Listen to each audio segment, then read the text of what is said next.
You're getting to there. I was going to ask, is it exempt or not, the electricity? Yeah. How the heck do we work out how much it is? Yeah. And depends a bit on how it's done. So there is a PCG on point. It's in draft, not final. What's the draft PCG do?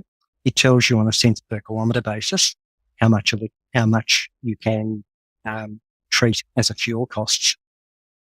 Notice the last bit on the slide there, plug-in hybrids, they're not eligible.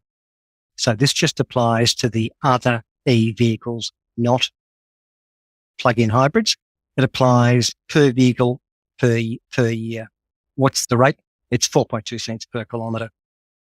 And it doesn't matter the size of the vehicle or what the actual cost is. We still need to determine if there's an exempt benefit, because if there's an employee contribution, it reduces the reportable fringe benefits amount.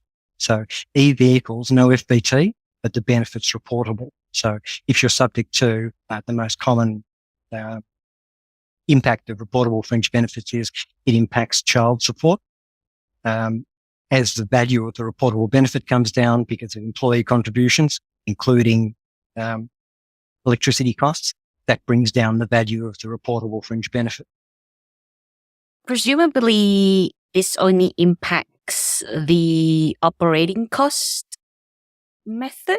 No. If the benefit's exempt, we won't have to do a stat formula or an operating cost. They'll both be out if the vehicle's exempt.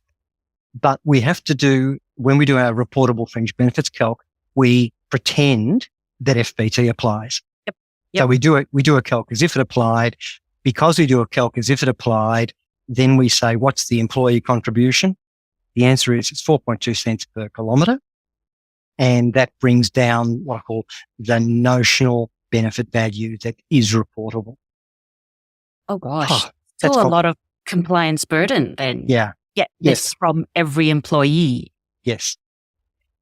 And what I mean by the last bullet point that's on the slide now is, if you go along to a commercial charging station and you put $50 of electricity in your car, when we're working out the total electricity cost, we ignore the amount you spent at the commercial charging station, and we just use 4.2 cents per kilometre for the whole year.